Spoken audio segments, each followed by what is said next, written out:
Hey guys, today I want to talk about shooting, all right? My name's Casey Moore, and I work with basketball players, and I want to make you a better scorer. So today's video is going to talk about the principles that we want to have when we're working on improving our jump shot. The first principle that we want to focus on when we're trying to be a better shooter is our midline.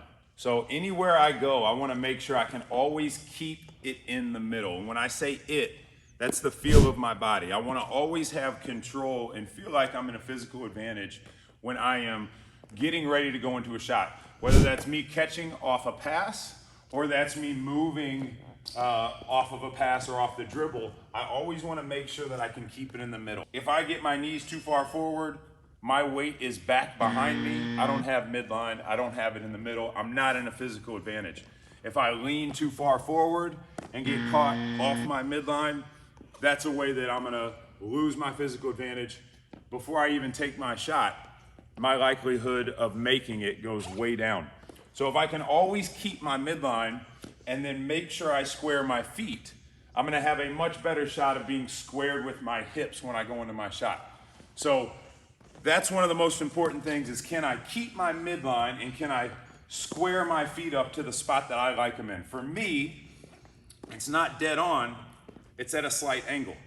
So if we think about how to shoot at the basket and where my feet have to go, if I'm a right-handed shooter and I go to the left, this is an easier shot for me because my hips are at an angle that I prefer them to be at when I go into a shot.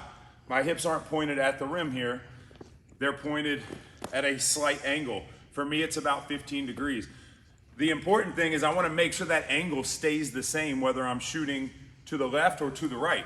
But you'll notice as a right-hander, if I go to the right, my hips are now pointed about twice as far away as where I want them from the basket. I've got to go about 15 and another 15 degrees. So the degree of difficulty on me shooting to the right is much greater because I have to be able to square my hips up. So if we can maintain midline when we're getting bumped by a defender or when we are coming out of a move, whether it's a step back or a spin, if I can always make sure that I keep it in the middle and have balance with my feet where I'm positioning them to help me square my hips with every shot, then I'm gonna be a more successful shooter.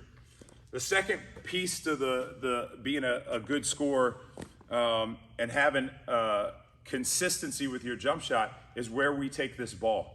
So if I drive to the left, I'm gonna shoot a little bit different shot because the path of the ball is gonna be different than if I'm driving to the right. To be a good basketball player, you have to have an imagination. So I'm always picturing a defender and what they would be doing when they're guarding me, where their hand's gonna be, what spot are they trying to beat me to. I'm always using my imagination with every single rep I take. So if I was really driving to the left here, I would have a defender right here, and I'm always practicing keeping myself between the defender and the ball. So when I take this ball into its path to go into my shot, once I get my feet set, once I get my midline, this ball is gonna travel on my left side. It's gonna come from my pocket that I put it in. I put it in this pocket quickly, and now I'm trying to get that ball up. Well, the path of this ball path, is a lot different if I was coming to the right and needing to square my hips up. So I work on shooting in two different ball paths. Protecting on the left, in that left pocket, right here, and getting up into my shot. If I'm on the right side, it's protecting in that right pocket. I'm in that right pocket and I'm rising up.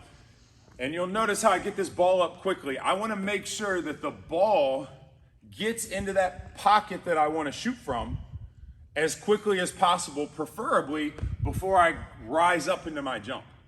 So if I can get that ball up quickly, I am rising up with that ball up rather than moving the ball when I'm jumping. So that ball is going to help me jump so that I can work on my mechanics in my upper body. So for the upper body, now that we've got our body positioned appropriately, we have midline, we have our feet, we know where that ball is. Now we're gonna work on the principles that if you stick to, I don't care how you shoot, you can be a consistent scorer with the right amount of reps.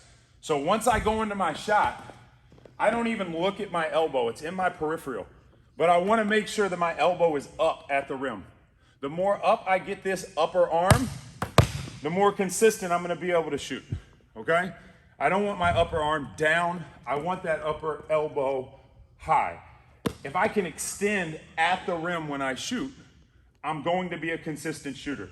So elbow high, I'm going to follow through at the rim. And all I'm locked in on is that rim. Even though I can see my arms in my peripheral, I am locked in on that rim. So you'll notice a lot more time focused on what happens to get into a shot ready position versus what do I do once I'm here. These mechanics become repetitions and feel. It's the mechanics pre-shot ready that you have to master if you're going to consistently be able to score. So again, simple principles. They're very specific if you learn what they are and what they mean to you. And if you get those principles down, you can have a lot of compensations or creativity from those principles. And that's the most important thing, is get the principles down, work them into the way that you shoot. And as long as you're following those principles, you're going to be a consistent shooter with practice and reps. So I hope this helps follow these principles to make more shots and get more buckets, all right? Leave a comment if you got some suggestions for me on what you'd like to learn about next. I'm Casey Moore signing off.